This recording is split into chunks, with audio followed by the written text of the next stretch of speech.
நம்ம உடம்புல 7 விதமான சக்ராஸ் இருக்குங்கிறாங்க. அது என்னெல்லாம்? ஸோ ஒருத்தருக்கு அந்த சக்ராஸ் எல்லாம் ஆக்டிவேட் ஆயிடுச்சுங்கிறது நமக்கு எப்படி தெரியும்? குழந்தை பிறக்கிறப்ப என்ன ஆகும்னா, முதல் சகஸ்ர சக்ரா தான் ஓப்பன் ஆகி தான் பிறக்கும் அந்த குழந்தை.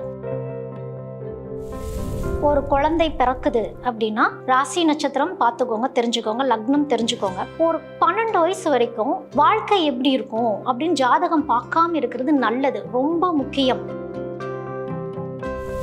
இந்த சக்ராஸ் ஆக்டிவேஷன் 12 ராசிக்கு மட்டும் இல்லை, ஒவ்வொரு குணங்களுக்கு ஏற்ற மாதிரி சக்ராஸ் ஆக்டிவேட் ஆகுங்கிறாங்க. அதை பற்றி கொஞ்சம் சொல்லுங்க. இப்போ நம்ம மேஷம் எடுத்துக்கிறோம் அப்படின்னா ரொம்ப துருன்னு இருப்பாங்க, ஏதாவது கோல்ஸ் வச்சுக்கிட்டே இருப்பாங்கன்னு வச்சுக்கோங்களேன். ஆனால் அவங்களுக்கு அது சரியாக போக முடியாது. முடிஞ்ச அளவுக்கு சுவாதிஷ்டானாவை நல்ல முறையில் ஆக்டிவேட் பண்ணி வச்சுட்டாங்க ரிஷபம் அப்படின்னா, இல்லைன்னா சோம்பேறி ஆக்கிடும். சுவாதிஷ்டானம் சுகத்தை தேடி போக சொல்லும்.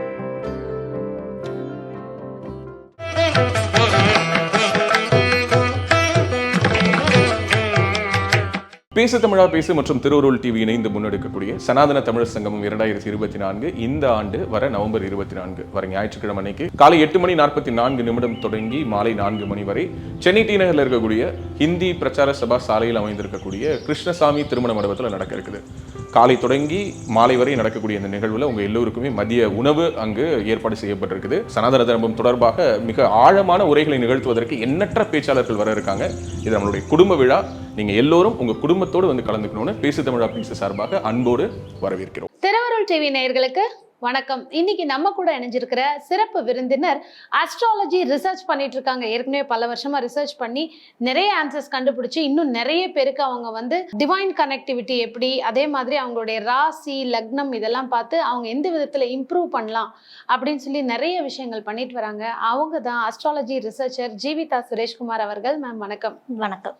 உங்களுடைய கடந்த பதிவுகள் மக்கள் கிட்ட ஒரு நல்ல வரவேற்பு. ஏன்னா நீங்க ரிசர்ச் பண்ணிட்டு இருக்கீங்க. ஆனா இந்த ஸ்டாருக்கான ப்ரெடிக்ஷன் சொல்லும்போது நிறைய பேர் கமெண்ட்ஸ்ல கரெக்ட் நீங்க சொல்றது எங்களுக்கு அப்படியே ரெசனேட் ஆகுது, மேட்ச் ஆகுது அப்படின்னு சொல்லிட்டு. ஸோ முதல்ல இது எப்படி உங்களால சொல்ல முடியுது? நீங்க ரிசர்ச் பண்ணிட்டு இருக்கீங்க, நீங்க அஸ்ட்ராலஜர் கிடையாது, ஆக்சுவலி அஸ்ட்ராலஜி ரிசர்ச் பண்ணிட்டு இருக்கீங்க. ஆனாலும் எப்படி பல கோடி பேருடைய அந்த ஃபீலிங்ஸை எடுத்து உங்களால ரெசனேட் பண்ண முடியுது? அதாவது இது பஞ்சபூதங்கள் சம்பந்தப்பட்ட ஒரு விஷயம். மொத்தமாக 5 பூதம் தான். இந்த அஞ்சு பூதங்களுடைய கேரக்டரைசேஷன் தான் இந்த விஷயம். அப்போது 4 பூதங்கள் ஆல்ரெடி நம்மளுடைய ஆஸ்ட்ராலஜி சார்ட்டில் வந்துருச்சு. அந்த ஆகாயம் மட்டும் வரலை. அந்த ஆகாயம் தான் அதுதான் நமக்குள்ளே இருக்க சக்ராஸ் அப்படிங்கிற ஒரு விஷயம். இந்த சக்ராஸ் இந்த பஞ்சபூதங்களோட கனெக்ட் ஆகிறப்ப எப்படி வேலை செய்யும் ஒருவருக்கு, அவங்களுடைய குணாதிசயம் எப்படி இருக்கும் அப்படின்னு நம்மளால் கணிக்க முடியும். அந்த நட்சத்திரங்களுடைய குணம், அதை ஆளும், அதாவது குரு ஆள்ற நட்சத்திரம் இருக்கும், இப்படி ஒவ்வொருத்தவங்க ஆள்ற நட்சத்திரம் இருக்கு இல்லையா, அவங்களுடைய கேரக்டரைசேஷனும் நம்மளுடைய சக்கர ஆக்டிவேஷன், நம்ம பிறக்கிறப்பவே நம்மளுக்கு எழுதப்பட்டது நம்ம கர்மா. அப்போ அந்த கர்மாவுக்கு அந்த மாதிரி ஒவ்வொரு சக்கரம் ஆக்டிவேட் ஆகிட்டு இருக்கும் நம்ம உடம்புல. இது ரெண்டும் கனெக்ட் ஆகிறப்ப என்ன ஆகும், நல்லா இருந்தால் எப்படி இருக்கும், நல்லா இல்லைன்னா எப்படி இருக்கும். அதனால தான் நான் ரெண்டும் சொல்கிறது. நல்லதுன்னு பார்த்தா இப்படி இருக்கும், இதே இவங்க கெட்ட சைடுன்னு பார்த்தா இப்படி இருக்கும்னு சொல்கிற விஷயம் அதை வச்சு தான். கண்டிப்பா. ஏன்னா நல்லதுன்னு சொல்லி மேட்ச் ஆகிற பர்சன்டேஜை விட ஆமா நீங்க சொல்றது கரெக்ட், எங்களோட நெகட்டிவ் சைடு, அதாவது எங்களுக்கு பாதிக்கிற விஷயங்கள் இது, எங்களோட கேரக்டர்ஸ்ல இந்த மாதிரி எல்லாம் கூட இருக்கு அப்படின்னு சொல்லி தான் நிறைய பேர் சொல்லியிருந்தாங்க. இப்ப நம்ம சக்ராஸ்ன்ற ஒரு விஷயத்த பத்தி பேசணும். நம்ம உடம்புல 7 விதமான சக்ராஸ் இருக்குங்கிறாங்க. அது என்னெல்லாம்? ஸோ ஒருத்தருக்கு அந்த சக்ராஸ் எல்லாம் ஆக்டிவேட் ஆயிடுச்சுங்கிறது நமக்கு எப்படி தெரியும்? ஃபர்ஸ்ட் சக்கராலேருந்து நம்ம போயிடலாம். அதாவது முதல் ஒரு குழந்தை பிறக்குதுன்னு வச்சுக்கோங்க. குழந்தை பிறக்கிறப்ப என்ன ஆகும்னா, முதல் சகஸ்ர சக்கரா தான் ஓப்பன் ஆகி தான் பிறக்கும் அந்த குழந்தை. எந்த ஒரு குழந்தைய பார்த்தாலும் ஃபர்ஸ்ட் நம்ம ஒரு பச்சை குழந்தை, பிறந்த குழந்தைய பார்க்குறப்போ நம்ம நெருங்கறக்கும், ஹேண்டில் பண்ணுறக்கும் ஒரு ஃபியர் இருக்கும், நம்மள்ட்ட ஆசை இருக்கும். ஆனால் அது எப்படி தூக்கணும் அப்படிங்கிறது தெரியாது.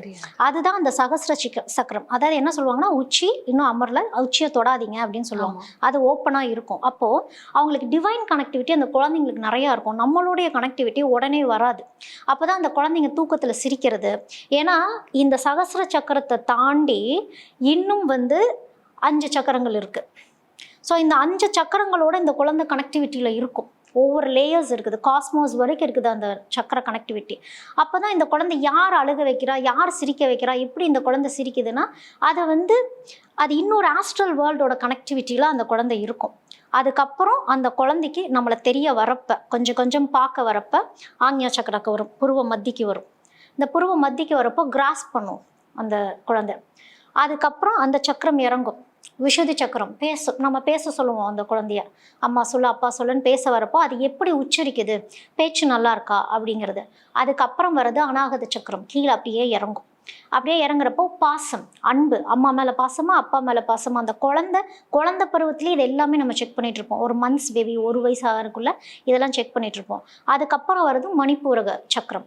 அது எப்போ அப்படின்னா குழந்தை எல்கேஜியில் போய் சேர்க்குறப்ப அந்த குழந்தை எப்படி படிக்கும், எது பிடிக்கும் எது பிடிக்காது, என்ன படிப்பு வரும் அப்படிங்கிறது தான் மணிப்பூரக சக்கரம். அப்போ தான் வந்து நம்ம வந்து எல்லா கோல்ஸையும் திணிச்சிக்கிட்டே இருப்போம். நீ இப்படி வரணும், ஒரு ஃபயரை நம்ம வந்து இன்டியூஸ் பண்ணுற ஒரு விஷயம். அதுக்கப்புறம் வர்றது சகஸ்ர சக்கரம். சகஸ்ர சக்கரம் வந்து ஆசைகள், டிசையர்ஸ். அப்போ அந்த குழந்தை ஒரு விஷயம் வாங்கி கேட்க ஆரம்பிக்கும், நம்ம இது வாங்கணும் வாங்கக்கூடாது அப்படின்னு சொல்லி அது வந்து ஒரு கட்டுப்பாட்டுக்குள்ளே கொண்டு வருவோம். சொல் பேச்சு கேளு, அதுதான் மூலாதார சக்கரம், ஸ்டே கிரவுண்டட். அப்போது மூலாதார சக்கரத்தில் வந்து ஒரு 10 வயசு ஆகிறதுக்குள்ள மூலாதார சக்கரத்தில் வந்து நின்றும். அதனால தான் ஒரு குழந்தை பிறக்குது அப்படின்னா ராசி நட்சத்திரம் பார்த்துக்கோங்க, தெரிஞ்சுக்கோங்க, லக்னம் தெரிஞ்சுக்கோங்க. ஒரு 12 வயசு வரைக்கும் வாழ்க்கை எப்படி இருக்கும் அப்படின்னு ஜாதகம் பார்க்காம இருக்கிறது நல்லது, ரொம்ப முக்கியம். அப்படின்னா மட்டும் அந்த குழந்தைக்கு ஜாதகம் பார்த்துட்டாங்க அப்படின்னா, ஏன்னா ஒவ்வொரு சக்கராஸும் ஆக்டிவேட் ஆகிட்டு இருக்கும். அப்போ அந்த வேலைப்பாட்டில் நம்ம அதை விட்டுறணும். இல்லை அப்படின்னா கர்மா வேலை பார்க்க ஆரம்பிக்கும். அந்த சக்கரத்தோட என்ன ஆகும்னா பிளாக் ஆகும், சக்கராஸ் பிளாக் ஆகும். அந்த குழந்தைய நம்ம ஆராய்ச்சி பண்ணக்கூடாது ஒரு 12 வயசு வரைக்கும். நிறைய பேர் முன்னாடியே கேட்டுருவாங்க, என் குழந்தை என்ன படிக்கும், அவங்க லைஃப் எப்படி இருக்கும். சில பேர் ஆயுள் காலம் கூட தெரிஞ்சுக்கணும்னு நினைப்பாங்க. ஸோ இந்த மாதிரிலாம் பண்ணக்கூடாது இல்லையா? ஆமாம், 12 வயசு வரைக்கும் பண்ணாமல் இருக்கிறது நல்லது, ரொம்ப முக்கியம். ஒரு உடம்பு சரியில்லாமல் இருக்குது, ஒரு பிரச்சனை, நான் மட்டும்தான் குழந்தைக்கு ஜாதகமே பார்க்கணும். நல்லா இருக்க குழந்தைக்கு ஜாதகம் பார்க்கக்கூடாது. ஸோ 12 வயசு அப்படிங்கிறது தான் கரெக்டான வயசு, ஜாதகத்தை எடுத்து அவங்க ஃப்யூச்சரை பற்றி தெரிஞ்சுக்கிறதுக்கு. ஓகே, இப்போ நம்ம இந்த தேர்ட் ஐ சக்கர ஆக்டிவேஷன் அப்படிங்கிறாங்க. பொதுவாக இந்த தேர்ட் ஐ சக்கர ஆக்டிவேஷன்னா என்ன, அதை எப்படி செய்யணும், அதை செய்யறது மூலமாக நமக்கு என்னெல்லாம், அதாவது நார்மலான மனுஷங்களுக்கு தெரியாத என்ன மாதிரி விஷயங்கள் நமக்கு தெரிய ஆரம்பிக்கும்? தேர்ட் ஐ சக்கர ஆக்டிவேஷன் உடனே ஆக்டிவேட் பண்ணக்கூடிய விஷயம் கிடையாது. நான் சொன்ன மாதிரி அந்த பிளாக்கேஜஸ் இருக்கும் அப்படின்னு சொல்கிறேன் இல்லையா, இது யாருக்கு ஆக்டிவேட் ஆகும் அப்படின்னு பார்த்தீங்க அப்படின்னா தனுசுக்கு ஆக்டிவேட் ஆக வாய்ப்பு இருக்குது. ஏன்னா இது வந்து தனுசுக்கும் மீனத்துக்கும் ஆக்டிவேட் பண்ணுறதுக்கு வாய்ப்பு இருக்குது. ஏன் அப்படின்னா தனுசு நெருப்பு, மீனம் நீர். இந்த இடத்துல இந்த புருவ மத்தியில் வந்து நெருப்பும் நீரும் இருக்குது. கண், 3வது கண் எரிஞ்சு உள்ள ஒரு நீரும் இருக்கும். அப்போது இவங்களுக்கு அந்த தேர்ட் ஐ சக்கரா, ஏன் அப்படின்னா அவங்களுக்கு வந்து ஆன்மீகம் மேலே நாட்டம் நிறையா இருக்கும். மேம், இப்போ பார்த்தீங்கன்னா இந்த சக்கராஸ் ஆக்டிவேஷன் வந்து 12 ராசிக்கு மட்டும் இல்லை, ஒவ்வொரு குணங்களுக்கு ஏற்ற மாதிரி சக்கராஸ் ஆக்டிவேட் ஆகுங்கிறாங்க. அதை பற்றி கொஞ்சம் சொல்லுங்க. ஓகே, இப்போ நம்ம மேஷம் எடுத்துக்கிறோம் அப்படின்னா ரொம்ப துருன்னு இருப்பாங்க. அவங்களுக்குள்ள ஒரு ஃபயர் மாதிரி எரிஞ்சுக்கிட்டே இருக்கும். அதுதான் மணிப்பூரக சக்கரம். அவங்களுக்கு ஏதாவது கோல்ஸ் வச்சுக்கிட்டே இருப்பாங்கன்னு வச்சுக்கோங்களேன். ஆனால் அவங்களுக்கு அது சரியாக போக முடியாது. எதை நோக்கி போகிறோம் அப்படி பல இடத்துல ஏமாந்து போகிறது, வெறும் ஃபயரை மட்டுமே வச்சுட்டு நம்மளால இயங்க முடியாது இல்லையா. அப்போ அவங்களுக்கு மற்ற விஷயங்களும் ஆக்டிவேட் ஆகணும். அப்போது மணிப்பூரக சக்கரத்துக்கு மூலாதார சக்கரம் ஆக்டிவேட் ஆகணும். ஏன்னா ஸ்டே கிரவுண்டடாக இருக்கணும், பொறுமையாக இருக்கணும். பொறுமைங்கிறது நிலம் தான் நம்மளுக்கு சொல்லும். கொஞ்சம் பொறுமையாக நம்ம போகலாம், அவசரமாக போகாதீங்க. நெருப்பு கொழுந்து விட்டு எரிஞ்சுக்கிட்டே இருக்குது அப்படின்னா யாராலையும் தாங்க முடியாது, அந்த ஃபாஸ்ட்டுக்கு யாராலையும் வர முடியாது. அப்படிங்கிறப்போ மூலாதாரம் அவங்களுக்கு ஆக்டிவேட் ஆகணும். மூலாதாரம் ஆக்டிவேட் ஆகணும் அப்படின்னா நம்ம வந்து ஏகாம்பரேஸ்வரர் கோயிலுக்கு போகிறது, திருவண்ணாமலை கோயிலுக்கு இந்த மேஷராசிக்காரங்க போகிறப்ப கொஞ்சம், அதாவது அவங்க கிரிவலம்லாம் அப்படிலாம் போகிறப்ப அவங்களுக்கு அந்த நிதானம் வர ஆரம்பிக்கும். ஓகே, நான் இப்படி எல்லாம் கிரிவலம்லாம் சுற்றி எல்லாம் முடிச்சுட்டு போய் தான் நான் போய் அந்த மூலாதாரத்தில் போய் என்னால் அந்த இறைவனை பார்க்க முடியுங்கிற அந்த பொறுமை, அது நிறைய விஷயங்கள் அவங்க வாழ்க்கையில் கற்றுக் கொடுத்து அந்த மூலாதார சக்கரம் ஆக்டிவேட் ஆக ஆரம்பிக்கும். ஓகே, இப்போ அடுத்ததாக ரிஷபம் அப்படின்னு சொல்கிறோம் அப்படின்னா, ரிஷபம் வந்து சுவாதிஷ்டான சக்கரம் அப்படிங்கிறது ரிஷபத்துக்கு நம்ம சொல்லலாம். என்ன அப்படின்னா இவங்களுக்கு வந்து டிசையர்ஸ், அந்த ஆசைகள் அப்படிங்கிற ஒரு விஷயம் இருக்கும். இதில் இந்த டிசையர்ஸ் எங்கே போகும், இந்த சுவாதிஷ்டானம் நம்மளை என்ன வேணாலும் செய்யும், நம்மளை ரொம்ப கோவப்படவும் வைக்கும், நம்மளை நிதானமாக சிந்திக்கவும் வைக்கும். ஆனால் இந்த சுவாதிஷ்டானத்தை நம்ம அதை கண்ட்ரோலில் வைக்கணும். முடிஞ்ச அளவுக்கு சுவாதிஷ்டானாவை வந்து நல்ல முறையில் ஆக்டிவேட் பண்ணி வச்சுட்டாங்க ரிஷபம் அப்படின்னா, இல்லைன்னா சோம்பேறி ஆக்கிரும். சுவாதிஷ்டானம் வந்து சுகத்தை தேடி போக சொல்லும். கொஞ்ச நேரம் தூங்கு, இன்னும் ருசியாக சாப்பிடு, எவ்வளோ பசி இருந்தாலும் ருசி இருந்தால் தான் சாப்பிடுவாங்க. அப்போது அந்த நோயை வாங்குற ஒரு விஷயம், இந்த சுவாதிஷ்டானாவை ஒரு கண்ட்ரோல்குள்ளே கொண்டு வரணும். இல்லைன்னா அங்கே தான் நம்மளுக்கு தொப்பை போடக்கூடிய இடம் சுவாதிஷ்டானம். அப்போது இதுதானே பரவாயில்ல பார்த்துக்கலாம், சாப்பிடு, இதுதானே ஒன்றும் இல்லை பார்த்துக்கலாம், இப்படியே சொல்லி சொல்லி நிறைய இம்ப்ரூவ் ஆகிடும்.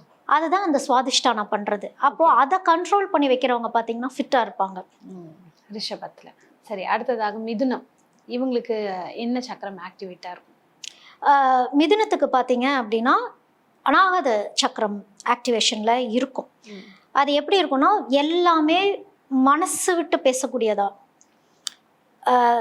ஓப்பனாக பேசிடுவாங்க. யார் என்ன அப்படிங்கிறதெல்லாம் திங்க் பண்ண மாட்டாங்க. அந்த நிதானம்ங்கிறது இல்லாமல் போகும். இது ஆக்டிவேஷனில் இல்லை அப்படின்னா, இந்த அநாகதத்தை அவங்க கரெக்டாக ஆக்டிவேட் பண்ணிக்கணும். இல்லை அப்படின்னா என்ன ஆகும் அப்படின்னா, அந்த ஆப்போசிட்டில் இருக்கவங்க கொஞ்சம் டேமேஜ் ஆன மாதிரி ஃபீல் பண்ணுவாங்க. என்னடா நம்மள்ட்ட டக்குன்னு இப்படி சொல்லிட்டாங்களே, இவங்க எதுவுமே நினச்சி சொல்லியிருக்க மாட்டாங்க, நான் மனசு விட்டு பேசினேன் அப்படின்னு சொல்லுவாங்க இல்லையா. அப்போ அந்த கண்ட்ரோல், இடம் பொருள் ஏவல் தெரிஞ்சு பேசுறது, அப்போ அது அறிவார்த்தமாக மாறிடும். அப்போ அந்த மிதுனத்தில் இருக்கவங்க பார்த்தீங்கன்னா அறிவாக இருப்பாங்க. அப்போ அவங்களுக்கு அந்த அநாகதமும் விஷுதியும் சேர்ந்து ஒர்க் பண்ணிட்டு இருக்கோம் அவங்களுக்கு. ஓகே, அடுத்ததாக கடகம். நீர் ராசி கடகம். இவங்களுக்கு என்ன சக்கரம் ஆக்டிவேட் ஆகணும்? இவங்களுக்கும் சுவாதிஷ்டான வேலை பார்த்துட்டு இருக்கோம் ஆல்ரெடி கடகத்துக்கு. ஏன் அப்படின்னா இவங்களுக்கும் டிசையர்ஸ் இருக்கும், ரகசியமானது அப்படின்னு சொல்லலாம்.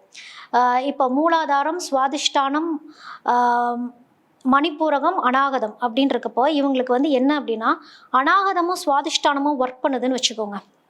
அப்படி ஒர்க் பண்ணக்கூடாது. ஏன் அப்படின்னா ஆல்ரெடி ஆசைகள் இருக்குது. அப்போ இந்த அநாகதம் ரொம்ப சாஃப்ட் பர்சனாக ஆயிடுவாங்க, ரொம்ப சாஃப்ட் ஹார்ட்டடாக. உடனே போய் ஏர்லியாக ரொம்ப சின்ன வயசுல டீனேஜ்லேயே போய் காதலில் விழுகிறது அப்படிங்கிற விஷயமெல்லாம் இது 2 ஆக்டிவேஷனில் இருக்கப்போ நடக்கிறது. ஓகே, அப்போது இவங்களுக்கு எது ஆக்டிவேட் ஆகணும்னா இந்த சுவாதிஷ்டானம் அநாகதத்தை க்ளோஸ் பண்ணிவிட்டு அநாகதத்தை ஆக்ஞாவை ஓப்பன் பண்ண ட்ரை பண்ணணும்.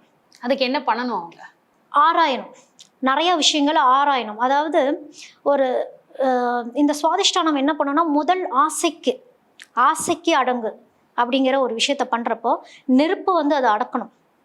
அப்போது இந்த கடகத்துக்கும் தனுசுக்கும் ஆகாமல் போகிறது அதுதான். ஓகே, கடகம் எமோஷ்னல் பர்சன், தனுசு மெட்டீரியலிஸ்டிக் பர்சன், லாஜிக்கலாக நம்மளுக்கு ஐடியாஸ் கொடுப்பாங்க. ஸோ இந்த தனுசுக்கு ஆக்ஞா ஒர்க் அவுட் ஆகிட்டு இருக்கும். இந்த ஆக்ஞா ஒர்க் அவுட் ஆனவங்க கடகத்துக்கு அட்வைஸ் பண்ணுறப்ப ஏற்றுக்கவே முடியாது அவங்கனால. ஏன்னா இன்னும் அதை தாண்டி அவங்க போயிருக்கவே மாட்டாங்க. அப்போ அந்த ஆக்ஞா சொல்கிறதையாவது கேட்கணும். அப்படி இருந்தால் கடகம் கொஞ்சம் நல்லாயிருக்கும். ஓகே, அடுத்ததாக சிம்மம். இவங்களுக்கு ஆக்டிவேட் பண்ண வேண்டிய சக்கரம் என்ன? ஆல்ரெடி என்ன ஆக்டிவேட்டடாக இருக்கும்? மணிப்பூரகம் அவங்களுக்கு ஆக்டிவேட்டடாக இருக்கும். ஆல்ரெடி மணிப்பூரகம் ஆக்டிவேட்டடாக இருக்கும். இவங்க ஆல்ரெடி ரூலிங்கில் இருக்கப்ப அந்த டார்க் என்னங்கிறது பார்க்க மாட்டாங்க. டார்க் என்ன அப்படிங்கிறது தான் மூலாதாரம், தன்னிலை அறியாமல் இருக்கிறது. அப்போ அந்த மூலாதாரத்தை ஆக்டிவேட் பண்ணணும் சிம்மம். மூலாதாரத்தை ஆக்டிவேட் பண்ணிட்டா சுற்றி என்ன நடக்குதுங்கிற விஷயம் புரியும். இப்போ ஆண் பெண் அப்படின்னு பார்க்குறப்ப ஆண் மந்த நிலையிலேயே இருப்பாங்க. ஓகே, இப்போ குழந்தைங்கள ஆம்பளை பசங்க சிம்மம் எடுத்துக்கிட்டோம் அப்படின்னா, என் குழந்தை படிக்கலை, என் குழந்தை ஏன் டல்லாகவே இருக்கு, என் குழந்தைக்கு எவ்வளோ படிப்பு சொல்லி கொடுத்தாலும் வரவே இல்லை அப்படின்னு ஆண் சிம்மத்துக்கு சொல்லுவாங்க. பெண் சிம்மத்துக்கு என்ன சொல்லுவாங்கன்னா, இவளை கையிலேயே பிடிக்க முடியல, ரொம்ப துருன்னு இருக்கிறா, கற்பூரம் மாதிரி பிடிச்சிக்கிறா அப்படிங்கிறப்ப ஆணுக்கும் பெண்ணுக்கும் விதவிதமான சக்கரங்கள் ஓப்பன் ஆகும். ஓகே, இப்போ என்னதான் ஒரே ராசியா இருந்தாலும் ஆண் பெண் இருவருக்கும் வேற வேற சக்கரம் தான் ஆக்டிவேஷன். வேற சக்கரம் ஆண் பெண்ணுங்கிறப்ப அது ஆக்டிவேட் மாறி ஆகும். அப்போ இவங்க ஒரு மந்த நிலையில இருக்கிறது யாருன்னா சிம்மம். அப்போ இவங்களுக்கு 2-3 சக்கரம் ஓப்பன் ஆகணும். மூலாதாரம் ஓப்பன் ஆகணும், விஷுதி ஓப்பன் ஆகணும், ஸ்பீக் அவுட் பண்ணணும். அப்புறம் அநாகதா கொஞ்சம் அவங்க ஒரு சப்போர்ட்டுக்கு எடுத்துக்கணும். அந்த அநாகதத்தை எதுக்கு சப்போர்ட்டுக்கு எடுத்துக்கணும் அப்படின்னா, அவங்களுக்கு எமோஷன்ஸ் இருக்கும், பாவம்னு நினைக்க தோணும், ஆனால் அதை அனலைஸ் பண்ண தெரியாது. குழந்தை பருவத்தில் இருக்கவங்களுக்கு ஒரு பிளேட்டை போய் மூடி வை அப்படின்னா அதை மட்டுமே செஞ்சுட்டு வருவாங்க. சுற்றி இருக்கிறதையும் மூடிட்டு வரணும், க்ளோஸ் பண்ணி வச்சுட்டு வரணும், இதை நகர்த்தி வச்சுட்டு வரணுங்கிறது அவங்க வேலை செய்யாது. அப்போது வேலை கொடுத்தவங்க அம்மாவோ அப்போ என்ன சொல்லுவாங்க, எனக்காக நீ இது பண்ணியிருக்க கூடாது. அந்த கருணை கொஞ்சம் ஓப்பன் ஆகணும். அந்த கருணை அவங்களுக்கு இன்னசென்ஸில் போய் நின்றும். அந்த கருணை ஓப்பன் ஆகணும் அப்படின்னா அந்த அநாகதத்தை ஓப்பன் பண்ணணும். மணிப்பூரகத்தை ஆக்டிவேட் பண்ணிட்டாங்க சிம்மம் அப்படின்னா, இந்த பசங்களுக்கு மணிப்பூரகத்தை ஆக்டிவேட் பண்ணிட்டா கோல்ஸை வந்து ஆம்பளை பசங்களுக்கு வந்து சிம்மத்தில் உடனே வைக்கவே முடியாது. நீங்கள் எவ்வளோ விஷயங்கள் ஸ்பூன் ஃபீட் பண்ணி சொன்னாலும் படிப்பு விஷயத்த, அப்போ அவங்களுக்கு என்ன வரும் அப்படின்னா ஸ்போர்ட்ஸ் வரும். ஆம்பளை பசங்க சிம்மத்தில் இருக்கவங்களுக்கு ஸ்போர்ட்ஸ் நல்லா வரும். அவங்க வந்து ஒரு பாஸ்கெட் பால், ஒரு ஃபுட்பால், ஒரு டென்னிஸ், இந்த மாதிரி ஆக்டிவேட் ஆகக்கூடிய ஒரு விஷயங்களை அவங்க செய்ய ஆரம்பிச்சிட்டாங்க அப்படின்னா அது ஆக்டிவேட் ஆகிடும். ஓகே. அடுத்ததாக கன்னி, இவங்களுக்கு என்ன ஆல்ரெடி சக்கரை ஆக்டிவேட்டடாக இருக்கும், இவங்க எதை ஆக்டிவேட் பண்ணணும்? இவங்களுக்கு சுவாதிஷ்டான ஆக்டிவேஷன்லேயே இருக்கும். ஓகே. கன்னிக்கு ஏன் அப்படின்னா இவங்களும் டிசையர்ஸ் ஓரியன்டான ஒரு விஷயங்கள், தனக்கு முதல் எனக்கு அப்புறம் மற்றவங்க யாரோ என்னவோ அப்படிங்கிறது இருக்கும். அப்போது இந்த சுவாதிஷ்டானம் என்ன செய்யும், நம்ம இந்த இந்த இடத்துல ஒரு விஷயம் சொல்லணும். நான் இப்போ நம்ம போகிறோம், அவங்க வந்து ஆகாது, அவங்க வந்து என்னை கண்ணு வச்சிடுறாங்க அப்படின்னு ஒன்று சொல்கிறாங்க தெரியுமா? அது யார் கண்ணு வைப்பாங்கன்னா சுவாதிஷ்டான சக்கரம் தான் கண்ணு வைக்கும். இது நமக்கே தெரியாது, நமக்குள்ள நடந்துக்கிட்டு இருக்க ஒரு சப்கான்ஷியஸான ஒரு விஷயம் அந்த சுவாதிஷ்டானம். இது என்ன பண்ணும் அப்படின்னா கெடுதல் நினைக்கும். அப்போது நம்ம அந்த சுவாதிஷ்டானாவை அதனால தான் கண்ட்ரோல் பண்ணி வைக்கணும் அப்படிங்கிறது, அது சொல்படி நம்ம ஆடக்கூடாது அப்படிங்கிறது. அப்போது தான் அவங்களோட எனர்ஜி பயங்கரமாக வேலை பார்க்கும். இந்த கன்னியோடது வந்து திடீர்னு பார்த்தா, அதாவது 2 வகையாக அவங்கள சொல்லுவாங்க, நீங்கள் வந்தாலே எங்களுக்கு ரொம்ப ராசிம்பாங்க. இல்லையா, நீங்கள் வந்து அவங்கள வராமல் கொஞ்சம் வச்சுக்கோங்கன்னா இந்த சுவாதிஷ்டானம் நிலையாக இல்லை அப்படிங்கிறது ஒரு அர்த்தம். அப்போ அவங்களுக்கும் என்ன பண்ணணும்னா மூலாதாரத்தை முதல்ல ஆக்டிவேட் பண்ணணும். ஸ்டே கிரவுண்டடாக இருக்கவே மாட்டாங்க, ஒரு நிலை இருக்காது. அவங்கள கவனிச்சும் தெரியும், காலை ஆட்டிகிட்டே பேசிகிட்டு இருப்பாங்க, இல்லை ஒரு கையாட்டிகிட்டே இருப்பாங்க. அப்படின்னா அந்த மூலாதாரம் நிலையாக இல்லை அப்படின்னா ஒவ்வொரு பாட்டும் ஆட்டிகிட்டே இருப்பாங்க. அப்போது அவங்களுக்கு கம்யூனிகேஷனுக்கு விஷுதி சக்கராவை அவங்க ஆக்டிவேட் பண்ணணும். விஷுதி சக்கராவை ஆக்டிவேட் பண்ணுறாங்க அப்படின்னா திருப்பதி போனால் அந்த விஷுதி சக்கரம் ஆக்டிவேட் ஆகும் கன்னிக்கு. அப்போ அவங்க திருப்பதி போக போக அவங்களுக்கு அந்த ஒரு அந்த கான்ஃபிடன்ஸ் வரும் அவங்களுக்கு. கன்னிக்கு பெரும்பாலும் சில டைம் கான்ஃபிடன்ஸ் கம்மியாக இருக்கும். ஓகே. அப்போ அந்த கம்யூனிகேஷன் தான், யாராவது நல்லா கம்யூனிகேட் பண்ணுறவங்கள பார்க்குறப்ப கொஞ்சம் பேக் அடிப்பாங்க சம்டைம்ஸ் கன்னி. நம்மளை விட அவங்க நல்லா பேசுகிறாங்க, ஒருவேளை நம்ம சரியாக பேசாமல் போயிட்டா அப்படின்னு ஒன்று இருக்கும். அப்போ அந்த கம்யூனிகேஷன் விஷுதி சக்கரம் அவங்க ஆக்டிவேட் பண்ணுவாங்க. அடுத்ததாக துலாம் ராசி நேயர்களுக்கு என்ன சக்கரம் ஆல்ரெடி ஆக்டிவேட்டடாக இருக்கும், அவங்க எதை பண்ணணும்? துலாம் ராசிக்கு அப்படின்னு பார்க்குறப்போ அவங்களுக்கும் சுவாதிஷ்டான ஆக்டிவேஷனில் இருக்கும். பேலன்சிங், அந்த மூலாதாரா அப்படிங்கிறது அவ்வளோ சீக்கிரம் போக மாட்டாங்க துலாம். ஏன்னா அந்த மூலாதாரம் தான் பேலன்ஸ் பண்ண போகுது, ஆனால் அந்த சுவாதிஷ்டானா பிளாக் பண்ணி வச்சுருக்கோம் அவங்கள, அதை தாண்டி போக விடாது. அவங்களுக்கு அநாகதமும் ஓப்பனாக இருக்கும், ஆசைகள் நிறையா இருக்கும் அவங்களுக்கு. அப்போது இந்த ஆசையும் இந்த டிசையரும் அப்படின்னு சேர்றப்ப தனக்கு ஃபஸ்ட்டு என்னை யாராவது குறை சொல்கிறாங்களா, நான் முதல் கரெக்டாக இருக்கனா அப்படிங்கிற தன்னிலையை பற்றியே யோசிச்சுட்டு இருக்க மாதிரி இருக்கும். மற்ற விஷயங்களும் யோசிக்கணும். அப்படிங்கிறப்ப மூலாதாரத்தை அவங்களும் ஆக்டிவேட் பண்ணணும். ஓகே. இப்போ இந்த சக்கர ஆக்டிவேஷன்ஸ்க்கு மெயினாக இருக்கக்கூடிய கிரக அமைப்பு என்ன மேம்? அதை ஃபர்ஸ்ட் பார்த்துட்டு நம்ம அடுத்து ராசிக்கு போகலாம். ஓகே. இப்போ நம்ம சக்ராஸ் பற்றி சக்ரா அப்படின்னு பேசிட்டு இருக்கப்போ இந்த சக்ராவை யார் இயக்கிட்டு இருக்கா, இந்த சக்ரா எதோட சம்மந்தப்பட்டது அப்படிங்கிறப்போ இது ராகு கேதுவோட சம்மந்தப்பட்டது.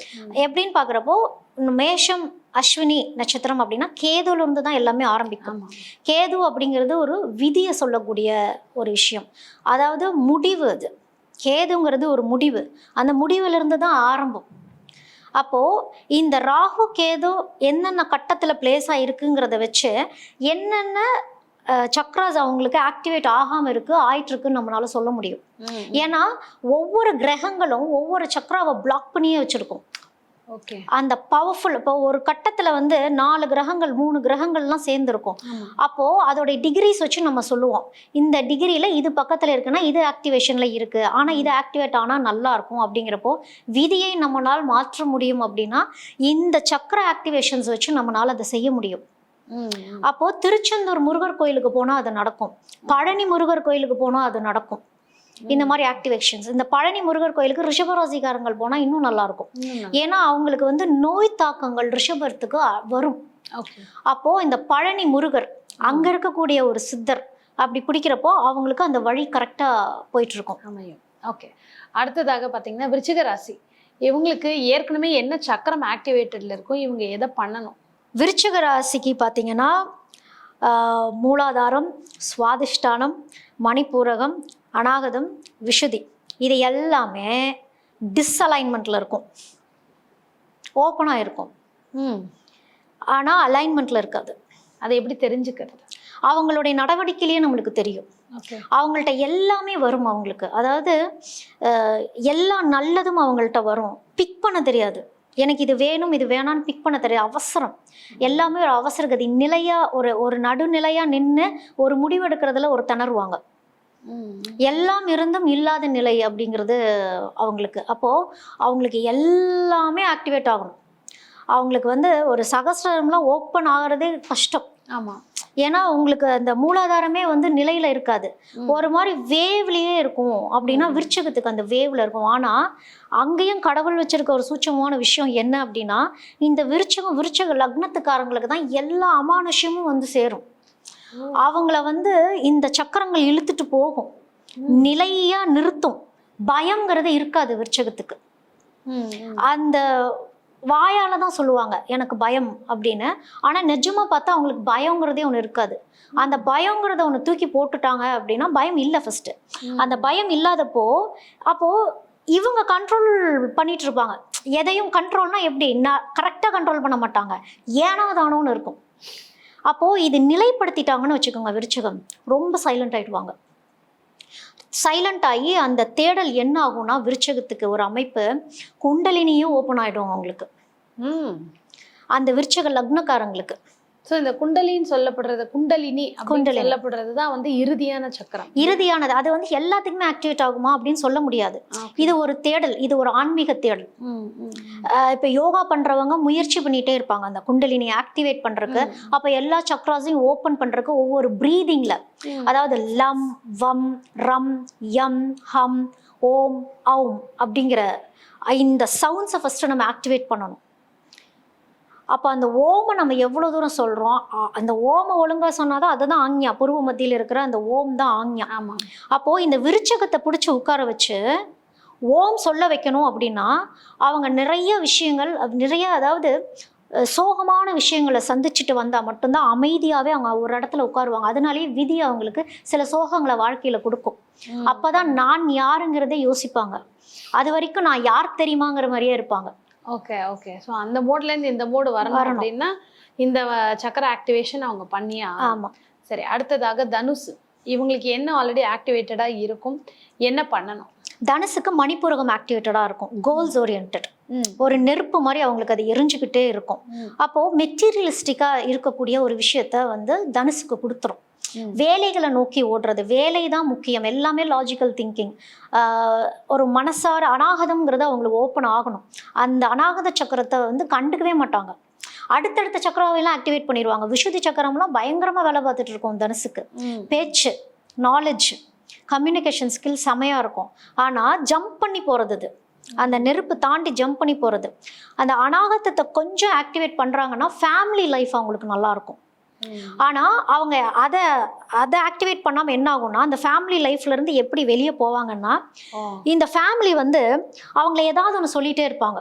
நீங்கள் வந்து இந்த ஃபேமிலியை சரியாக பார்த்துக்கல, நான் எவ்வளோ எமோஷ்னலாக உங்கள்கிட்ட வந்து பேசுகிறேன், நீங்கள் என்கிட்ட எமோஷ்னலாகவே இல்லை. ஆனால் இவங்களுக்கு அது புரிஞ்சிக்க முடியாமல் அது என்ன ஆகும்னா ஒரு விரக்தி நிலைக்கு ஆகும். நான் யாருங்கிற போகிறப்போ ஆக்ஞா சக்கரம் வேலை செய்யும் அவங்களுக்கு. அந்த நீரும் நெருப்பும் அந்த இடத்துல வந்து அவங்களுக்கு அது சேரும். ஓகே. முக்கியமாக வாழ்க்கையில் மீன ராசிக்காரங்களை சந்திக்கிறாங்க, இல்லை மீன ராசிக்காரங்க அவங்களோட லைஃப் பார்ட்னராக இருக்காங்க அப்படின்னா இவங்க வந்து அந்த டிவைனிட்டியை நோக்கி போவாங்க.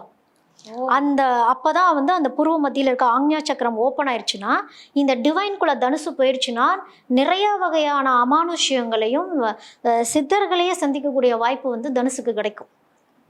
அவங்களையும் மெட்டீரியலிஸ்டிக்காக தான் பார்த்துட்டு போவாங்க. பார்த்தேன் அடுத்தது அந்த மாதிரி இருப்பாங்க அவங்க. அதாவது அது எப்படி சொல்லணும்னா டிட்டாச்மெண்ட். அந்த டிட்டாச்மெண்ட்டுக்கு இந்த தனுசும் மீனமும் நல்லா பொருந்துவாங்க. தனுசு ராசிக்காரங்களுக்கு மீனமும், மீனத்துக்கு தனுசு பார்ட்னராக இருந்தால் இன்னும் நல்லா இருக்கும் அப்படிங்கிறீங்க. ஆமாம். சரி, அடுத்ததாக மகர ராசிக்காரங்க. இவங்களுக்கு என்ன சக்கரா ஆல்ரெடி ஆக்டிவேட்டடாக இருக்கும், என்ன பண்ணணும்? இவங்களுக்கு மூலாதார சக்கரா ஓப்பன் ஆயிருக்கும். ஓகே. இந்த மூலாதார சக்கரா ஓப்பன் ஆயிருக்கப்போ ரொம்ப ஸ்டே கிரவுண்டடாக இருப்பாங்க அப்படின்னு சொல்கிறது. அதாவது தான் எவ்வளோதான் பெரிய ஆளாக இருந்தாலும் காட்டிக்கவே தெரியாது. நடிப்பு கிடையாது அது அவங்களுக்கு. ஏன்னா ஸ்டே கிரவுண்டடாக இருக்கிறது, நம்மளை விட ஒன்று பெருசு இருக்குது, நம்மளை விட ஒரு அப்பன் இருப்பாருங்கிற அந்த தாட் இருந்துக்கிட்டே இருக்கும். இந்த மூலாதாரம் ஆக்டிவேட் ஆகலை, க்ளோஸ் ஆயிடுச்சு மகரத்துக்கு அப்படின்னா இவங்களுடைய லைஃபே ரொம்ப ட்ராஜடிக்காக போகும். இன்னும் சொல்ல போனால் காமெடியான ஒரு மனிதர்களாக இன்னொருத்தவங்க லைஃபுக்கு மாறிடுவாங்க. அவங்கள வச்சு கிண்டல் பண்ண ஆரம்பிப்பாங்க. இவங்க வந்து இந்த மூலாதாரம் சக்கரம் கரெக்டாக அவங்களுக்கு ஆக்டிவேட் ஆகலைன்னா இவங்க தான் இல்லீகல் ரிலேஷன்ஷிப்ஸ்குள்ளே போகிறவங்களா இருப்பாங்க. அந்த அந்த மூளை வேலை செய்யாது அவங்களுக்கு. ஏன்னா அநாகத சக்கரம்ல ஓப்பன் ஆயிரும். கல்யாணத்துக்கு அப்புறமும் திருப்பி இந்த சுவாதிஷ்டான சக்கரம் வேலை பார்த்துட்டு இருக்கும். மூலாதாரம் க்ளோஸ் ஆயிடுச்சுன்னா சுவாதிஷ்டான வேலை பார்க்குறப்ப என்ன ஆகும்னா கெட்ட சகவாசங்களுக்கு கூட்டிட்டு போறது சுவாதிஷ்டான சக்கரம். நிலைப்பாடுல இல்லைன்னா மூலாதாரம் தான் சுவாதிஷ்டான பிடிச்சி நிறுத்தி வைக்கும். அப்போ சுவாதிஷ்டான ஆட ஆரம்பிச்சிருச்சு அப்படின்னா இவங்களுக்கு என்ன சொன்னாலும் புரியாது. நீங்கள் இப்படி தப்பு பண்ணிட்டு இருக்கீங்க, நீங்கள் குடிக்கக்கூடாது, நீங்கள் இந்த மாதிரி தப்பு பண்ணக்கூடாதுன்னா அது தப்பாகவே அவங்களுக்கு தெரியாது. அநாகத வேலை பார்த்துட்டு இருக்கோம். இல்லை நான் என்ன தன்னைத்தானே செல்ஃப் பிட்டி பண்ணிக்கிறது. அப்போது அவங்க வந்து திருவண்ணாமலைக்கு போகிறது, கிரிவலம் போகிறது, அந்த பொறுமை நோக்கி போகிறது, சிதம்பரம் கோயிலுக்கு போகிறது. சிதம்பரம் கோயிலுக்கு போகிறப்ப அங்கே சிதம்பர ரகசிய சித்தர் அப்படிங்கிறவர் வந்து மனசு வைக்கிறாரு, இல்லை அந்த சிதம்பர ரகசிய சித்தர்கிட்ட போய் நிற்கிறாங்க அப்படின்னா இந்த மூலாதார சக்கரம் கண்டிப்பாக சரியாகும். உங்கள் வீட்டில் எங்கள் மகர ராசி இருக்காங்க, ஆனால் நீங்கள் சொல்கிற மாதிரி இவங்க வந்து பர்ஃபெக்டாலாம் இல்லை அப்படின்னா சிதம்பரம் கோயிலுக்கு கூட்டிகிட்டு போகணும் அவங்கள. ஓகே. இப்போ அடுத்ததாக பார்த்தீங்கன்னா கும்பராசிக்காரங்க, இவங்களுக்கு என்ன சக்கரம் ஆல்ரெடி ஆக்டிவேட்டடாக இருக்கும், இவங்க எதை பண்ணணும்? இவங்களுக்கும் வந்து மூலாதாரம் சுவாதிஷ்டானம் ரெண்டுமே ஆக்டிவேட்டட் ஆயிருக்கும். இவங்க வந்து கிட்டத்தட்ட ரகசியமானவர்கள் அப்படின்னு சொல்லலாம். என்ன ரகசியமானவர்கள் அப்படின்னா நிறைய ட்ராபேக்ஸ் லைஃப்பில் பார்த்துருப்பாங்க, அது வெளியே சொல்ல அவங்களுக்கு பிடிக்காது. அப்போது அது ரகசியமாகவே அவங்களுக்கு மாறிடும். அப்போது நிறைய கஷ்டங்கள் அனுபவிக்கிறப்ப என்ன ஆகும்னா ஆசைகள் முளைச்சிக்கிட்டே இருக்கும் அவங்களுக்கு, இப்படி இருந்தால் நல்லாயிருக்கும். அது சுவாதிஷ்டானம். அப்போ இந்த சுவாதிஷ்டானா ஒரு நியாயமான ஒரு ஆசைகள் அப்படின்னா மணிப்பூரகம் அதுக்கு ஆக்டிவேட் ஆகணும். மணிப்பூரகம் ஆக்டிவேட் ஆகுறதுன்னு தான் கோல்ஸ். ஏன்னா கும்பராசிக்காரங்களுக்கு வந்து கோல்ஸ் செட் பண்ணுறதே எப்படி இருக்கும் அப்படின்னா உள்ளுக்குள்ளே இருக்க ஆசைகள் தான் கோல்ஸாக அவங்களுக்கு மாறும். அது ரொம்ப மட்டுப்பட்டுக்கிட்டே இருக்கும் மோஸ்ட்லி. அப்போது அந்த நெருப்பு பிழம்பு மணிப்பூரகம் வந்து அவங்களுக்கு வந்து அப்படியே ஒரு வேலை பார்த்துட்டு அப்படியே இருக்கும், ஆனால் கம்யூனிகேஷன் வராது அவங்களுக்கு. ஓகே. விஷுதி சக்கரத்தை அவங்க ஓப்பன் பண்ணணும். ஓப்பன் அவுட் பண்ணி சொல்ல மாட்டாங்க, எனக்கு என்ன வேணும், எனக்கு இதுதான் வேணும். எதை சொன்னால் எதாவது நினச்சிருவாங்களா, யார்கிட்ட சொல்லணும், எப்போ சொல்லணும்னே தெரியாது. அப்போ அவங்க டேலண்ட் சப்ரஸ் ஆகிட்டே இருக்கும். ஸ்டே கிரவுண்டட் தான் அவங்க. ஆனால் இவங்களுக்கும் கடவுள் கொடுக்குற ஒரு வரம் என்ன அப்படின்னா இவங்களுக்கு சகசிரமே ஓப்பன் ஆகும். ஏன்னா எப்படி தெரியும் அவங்களுக்கு இது எனக்கு அது சகசிர சக்கரம் ஓப்பன் ஆயிடுச்சு அப்படிங்கிறது அவங்க எப்படி எது மூலமா உணர்வாங்க? அவங்க நிறைய ஆன்மீக தேடலுக்கு போவாங்க. ஏன் என்னுடைய வாழ்க்கை இப்படி ஆச்சு அப்படிங்கிற ஒன்று அவங்களுக்கு ஃபர்ஸ்ட் ஹாஃப் நல்லா இருக்கும், இல்லைன்னா செகண்ட் ஹாஃப் நல்லா இருக்கும். ஏதோ ஒன்று தான் நல்லா இருக்கும், ரெண்டுமே நல்லா இருக்காது. அப்போ ஏதோ ஒன்று அவங்களை அங்கே இழுத்துட்டு போகும், சித்தர்களை எல்லாம் நோக்கி இழுத்துட்டு போகும். அப்போ இவங்கெல்லாம் திருவண்ணாமலைக்கு போகிறப்ப விதவிதமான சித்தர்களை சந்திக்கக்கூடிய வாய்ப்புகள் அவங்களுக்கு கிடைக்கும். அவங்களுக்கான சித்தர்களை அவங்களே வந்து செலக்ட் பண்ணிக்கக்கூடிய அமைப்பும் கும்பத்துக்கு கிடைக்கும். அப்படி இருக்கப்ப அதன் மூலியமா அவங்க கற்றுக்குவாங்க. ஒரு நிலையில உட்கார்ந்து எனக்கு எதுவுமே வேண்டாம், டிட்டாச்மெண்ட்ஸ் வரும் கும்பத்துக்கு. அப்படி வரப்போ அவங்களால அந்த சகசிரத்தையே ஓப்பன் பண்ண முடியும். ஓகே. அடுத்ததாக இறுதியாக மீன ராசிக்காரங்களுக்கு என்ன சக்கரம் ஆல்ரெடி ஆக்டிவேட்டடாக இருக்கும், என்ன பண்ணணும்? மீன ராசிக்காரங்களுக்கு பார்த்தீங்கன்னா அநாகதம் ஆக்டிவேட்டடாக இருக்கும், சுவாதிஷ்டானம் ஆக்டிவேட்டடாக இருக்கும். ஏன்னா அனுபவிக்க பிறந்தவர்கள் மீனம். இந்த மீனத்துல ராகு கேது லக்னத்துல இருக்கு, கேதுவோ ராகுவோ லக்னத்துல இருக்கு மீனத்துக்கு அப்படின்னா, சப்போஸ் மீனத்துக்கு ராகு லக்னத்துல இருக்கு அப்படின்னா அனுபவிக்க பிறந்தவர்கள், உங்க ஜென்மமே தேவை கிடையாது. மீனத்துல இருக்கிறவங்களுக்கு ஜென்மம் அனுபவிக்க தேவையில்லை. ஆனா எனக்காக நான் வந்திருக்கேன் அப்படிங்கிறப்போ என்ன ஆகும் அப்படின்னா ஆசைகள் நிறைய இருக்கும். நிறையானா சின்ன சின்ன ஆசைகள் அப்படின்னு சொல்லலாம். லேசினஸ் பயங்கரமாக இருக்கும். இந்த ராகு என்ன செய்வார்னா எல்லாம் கொடுத்து ஒரு தூக்கத்தை கொடுத்துருவார். இப்போ இந்த தூக்கத்திலேயே இருக்கப்ப இவங்களுக்கு சகஸ்ரம் ஓப்பன் ஆகும் மீனத்துக்கு, ஆஞ்ஞாவும் ஓப்பன் ஆகும், சகஸ்ரமும் ஓப்பன் ஆகும். ஏன்னா இவங்களுடைய கடைசி தேடலே ஆன்மீக தேடலாக தான் இருக்கும். எதுக்கு பிறந்தோம்? கேதுவும் அதை செய்ய வச்சிருவார். கேது வந்து எல்லாத்தையும் புடுங்கிட்டு அனுபவிக்க விடாம எல்லாமே கடமைகளாகவே செஞ்சுட்டு இருக்க நான் சம்பாதிக்கிறது இன்னொருத்தவங்க அனுபவிச்சுட்டு இருப்பாங்க, என் வீடு இன்னொருத்தவங்க அனுபவிச்சுட்டு இருப்பாங்க. அப்போ இதெல்லாம் டிட்டாச்மெண்ட் ஆகி போறப்போ அப்பவும் சகஸ்ரம் ஓப்பன் ஆகும். ஆஞ்ஞா ஓப்பன் ஆகி சகஸ்ரம் ஓப்பன் ஆகும். ராகு இருந்தாலும் ராகு என்ன செய்யும்னா சகஸ்ரமே ஓப்பன் ஆனாலும் அதுக்கு மேல என்னன்னு தேடிட்டு இருக்கும். ஏன்னா அதுக்கு மேல இன்னும் 5 சக்கரங்கள் இருக்கு இல்லையா, அதை தேடி போகக்கூடியவங்க மீனத்துல இருப்பாங்க. ஓகே. ஸோ இப்போ பார்த்தீங்கன்னா கேட்க ரொம்ப இன்ட்ரெஸ்டிங்காக இருக்குது. இந்த 12 ராசிக்காரங்களுக்கும் என்ன மாதிரி உடம்புல இருக்க சக்ராஸ் ஆல்ரெடி ஆக்டிவேட்டடாக இருக்கும், அவங்க என்ன பண்ணால் இன்னும் லைஃப்பில் ரொம்ப இம்ப்ரூவ்டாக நல்லா இருக்கும்னு ரொம்ப நல்ல பதிவு கொடுத்துருக்கீங்க மேம். நன்றி. பேசு தமிழா பேசுவினுடைய மக்கள் ஃபவுண்டேஷன் மூலமாக நம்ம ஒரு மிகப்பெரிய ஒரு பசு சரணாலயம் அமைப்பதற்கான முயற்சியில் ஈடுபட்டிருக்கோம். இந்த சரணாலயத்தை அடுத்த 5 ஆண்டுகளுக்குள்ளார நம்ம முழுமையாக கட்டமைச்சு நம்முடைய பாரத பிரதமர் மோடி அவர்களுடைய கரங்களால் அதை திறக்க வேண்டும்ங்கிறது தான் என்னுடைய ஆசை. இந்த பசுக்கள் சரணாலயத்திற்கு என்னுடைய கான்ட்ரிபியூஷனாக நான் ஏதாவது கொடுக்கணுங்கிற எண்ண ஓட்டத்தின் அடிப்படையில் கிட்டத்தட்ட 10 ஆண்டுகளுக்கு மேலே நான் கலெக்ட் பண்ண கலை பொருட்கள் அனைத்தையும் விற்று அதன் மூலமாக திரட்டப்படக்கூடிய தொகை என்னவோ அதை இந்த மக்கள் ஃபவுண்டேஷனுக்கு, இந்த பசு சரணாலயம் திட்டத்திற்கு என்னுடைய கான்ட்ரிபியூஷனாக கொடுக்க போகிறேன். இந்த பொருட்கள் அனைத்துமே நம்முடைய பேசு தமிழா பேச அலுவலகத்தில் விற்பனைக்கு இருக்குது. கீழே இருக்கக்கூடிய இந்த கான்டாக்ட் நம்பருக்கு நீங்கள் கால் பண்ணி இது பற்றின மேலதிக விவரங்களை நீங்கள் தெரிஞ்சுக்கலாம். அது மட்டும் இல்லாமல் மக்கள் ஃபவுண்டேஷனுடைய அக்கௌண்ட் நம்பரை இந்த வீடியோடைய டிஸ்கிரிப்ஷனில் கொடுத்துருக்கோம். நீங்கள் நேரடியாக அந்த அக்கௌண்ட் நம்பர் மூலமாகவும் உங்களுடைய கான்ட்ரிபியூஷன்ஸை கொடுக்கலாம். பேசு தமிழா பேசு ஒரு சேனல் கிடையாது, அது ஒரு இயக்கம்னு நான் உறுதியாக நம்புகிறேன். உங்களுடைய குரலை தான் நாங்கள் ஒவ்வொரு வீடியோலையும் பேசுகிறோம், உங்களுடைய மனசாட்சியை தான் நாங்கள் பிரதிபலிக்கிறோங்கிற ஒரு எண்ணம் எங்களுக்கு இருக்குது. அதே எண்ணம் உங்களுக்கு இருந்ததுன்னா தொடர்ந்து பேசு தமிழா பேசுவனுடைய முயற்சிகளுக்கு நீங்கள் கொடுக்கக்கூடிய ஆதரவை இந்த பசுக்கள் சரணாலயம் திட்டத்திற்கும் கொடுக்கணும்னு சொல்லி ரொம்ப தாழ்மையோடு கேட்டுக்கிறேன். உங்களுடைய அன்பாலையும் ஆதரவாலையும் தான் பேசு தமிழா பேசி இயங்கிக்கிட்டு இருக்கு. அதற்கு என்றென்றைக்கும் நன்றி.